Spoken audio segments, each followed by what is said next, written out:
उस खौफनाक आवाज़ को सुनकर आहन भी डर गया था। वो हड़बड़ा सा गया। उसके शरीर के रोंगटे तक खड़े हो गए। सामने का नज़ारा ही कुछ ऐसा था। वो अघोरी ने गुस्से में आकर जो अघोरी ज़मीन पर गिरा पड़ा था, उसके सिर पर ऐसा ज़ोरदार वार किया, उसका सिर दो भागों में बट गया। उसके शरीर से खून के फव्वारे निकलने लगे, जिसके कारण उस अघोरी का पैर खून से लथपथ हो गया। वो अघोरी दूसरी तरफ पलटा। उसका चेहरा बहुत ही खूंखार सा दिख रहा था। मिट्टी तो पहले से उसके शरीर और चेहरे पर लगी थी, ऊपर से खून के छींटे भी लग गए थे। वो और भी भयंकर दिख रहा था, जैसे खून पीने वाला रक्त पिशाच हो।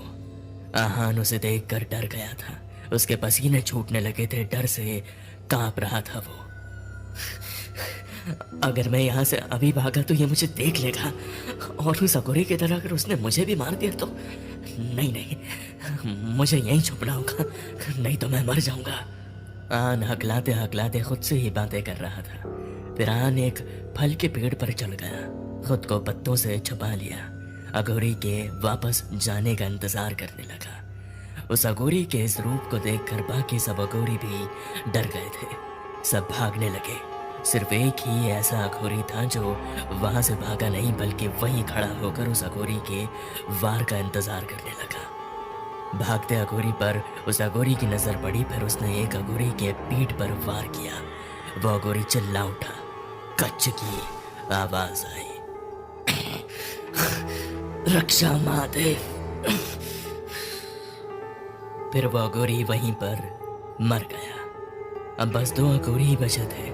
वो अघोरी तीसरे के पास जाने लगा। जैसे जैसे वो उसके पास आ रहा था, उस अघोरी की आंखों में डर साफ साफ दिखाई दे रहा था। वो जोर से चिल्लाते हुए दूसरी तरफ भागने लगा। भागते भागते एक घने जंगल में घुस गया। उसे छोड़ वो अघोरी आखिरी अघोरी की तरफ बढ़ने लगा। वो अघोरी अभी भी खड़ा था।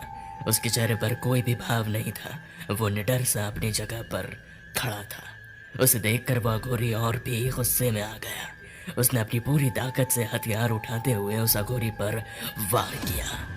खन्न की आवाज हुई और उस अघोरी का हथियार टूट गया।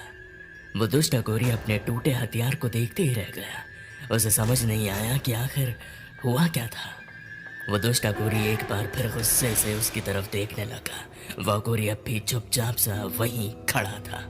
उसके चेहरे पर अब भी कोई भाव नहीं दिख रहे थे। वो बस उस दुष्ट अघोरी को देखे जा रहा था। उस दुष्ट अघोरी ने अपनी आंखें बंद की। फिर उसके होंठ कुछ बुदबुदाने लगे। अगले पल उसने अपनी आंखें खोली। उस अघोरी की तरफ मुस्कुराते हुए एक जोरदार फूंक मारी की आवाज हुई। दूसरे पल एक जोरदार आवाज गूंजी, दम। वो दुष्ट अघोरी जमीन पर जा गिरा। उसका गुस्सा और भी बढ़ गया। वो जमीन से गुर्राते हुए उस अघोरी को देखते हुए उठने लगा। तभी उस अघोरी ने अपनी आंखों को बंद कर कुछ बुदबुदाने लगा। एक बार फिर छन की आवाज आई। आहन पेड़ से पत्तों की आड़ में छुपकर सब कुछ देख रहा था। वो भी उस आवाज को सुन रहा था। वो आवाज इतनी तेज थी जैसे कोई कांच का टुकड़ा किसी ने काफी ऊंचाई से जमीन पर गिरा दिया हो। एक पल के लिए आहन डर गया और इधर उधर देखने लगा, पर उसे ऐसा कुछ भी नहीं दिखा। दूसरी तरफ वो दुष्ट अघोरी समझ चुका था कि टूटा क्या था। उसने कुटिल मुस्कान के साथ अपने एक अस्त्र का आह्वान किया। पलक झपकते ही उस अघोरी ने उस पर वार कर दिया। सब कुछ इतना अचानक हुआ कि वो अघोरी समझ ही नहीं पाया। उसके वार से आघात हो गया। उस दुष्ट अघोरी ने उसे संभलने का मौका भी नहीं दिया। अपने शारीरिक बल से उसकी पीठ पर दे मारा। वो जमीन पर जा गिरा। उसने जैसे उस अघोरी पर दूसरा वार करने ही वाला था, तभी उसके हाथ से हथियार गिर पड़ा।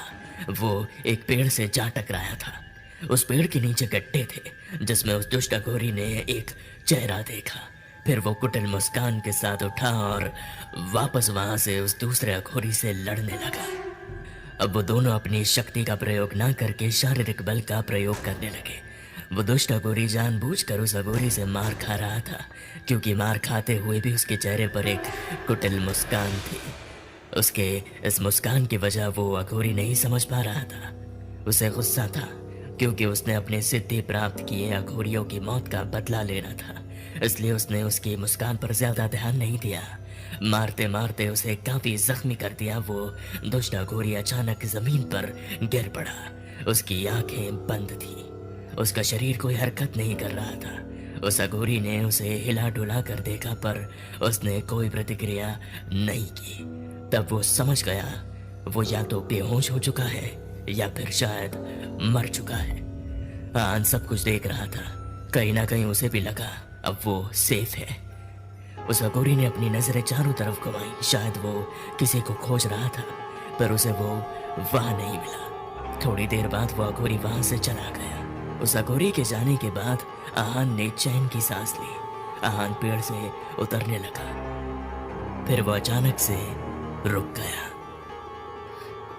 अरे नहीं, मैं ऐसा नहीं कर सकता। मुझे थोड़ी देर यहीं रुकना चाहिए। कहीं वो अघोरी फिर से आ गया, या ये दुष्ट अघोरी अगर मरा ना हो और जाग गया, मुझे कुछ देर यहीं रुकना चाहिए। अचानक से मौसम ने अपना मिजाज ही बदल डाला। बिना मौसम, बिना बादल, तेज बारिश शुरू हो गई। बारिश के साथ साथ हल्की हल्की हवा भी चलने लगी।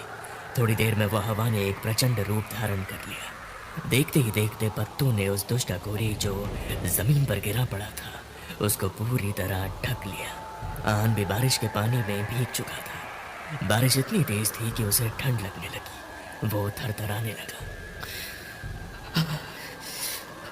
थोड़ी देर और यहाँ रहा तो ठंड से ही मर जाऊंगा। मुझे अब यहाँ से चलना चाहिए। ये सोचकर आहान एक नजर उस अघोरी पर डाली जो बेजान सा जमीन पर पड़ा था। उसमें कोई हरकत नहीं थी। आहान को पूरी तरह यकीन हो गया था कि वो सचमुच मर चुका है। वो पूरी तरह बेफिक्र हो गया। उसने पेड़ से कुछ फल तोड़े, अपनी जेब में रखने लगा। तभी एक जोरदार आवाज हुई। आहान खुद को संभाल भी नहीं पाया। धम्म की आवाज हुई।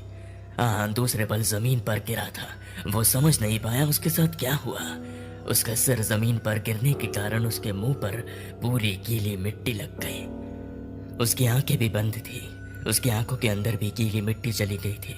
उसे कुछ भी नहीं दिख रहा था। उसके कोहनी पर भी चोट लगी थी। वो कभी अपनी आंखों को साफ करने की कोशिश करता तो कभी अपनी कोहनियों को सहलाता। उसे थोड़ा सा भी अंदाजा नहीं था कि आगे उसके साथ क्या होने वाला था। उफ, मेरी आंखों का कीचड़ तो साफ ही नहीं हो रहा है। जितना साफ करता हूँ उतना ही चुभता है।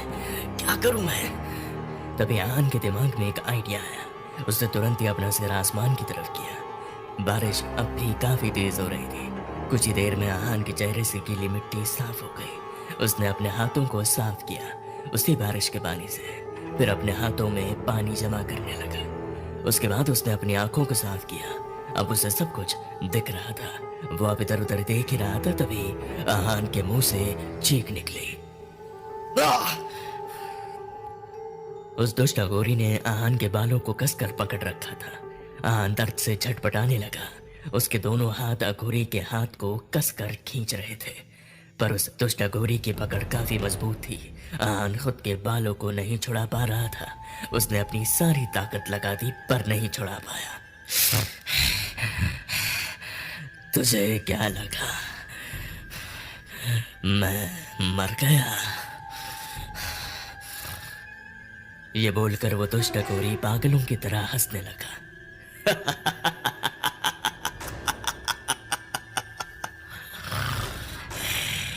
मैं बस नाटक कर रहा था ताकि उसे लगे मैं मर चुका हूं, और वो बेवकूफ मुझे मरा समझ चला गया।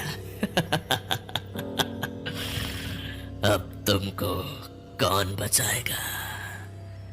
एक बार फिर उस अघोरी ने जोर जोर से हंसना शुरू कर दिया था। आहान बेबस सा उसकी ये बातें सुन रहा था।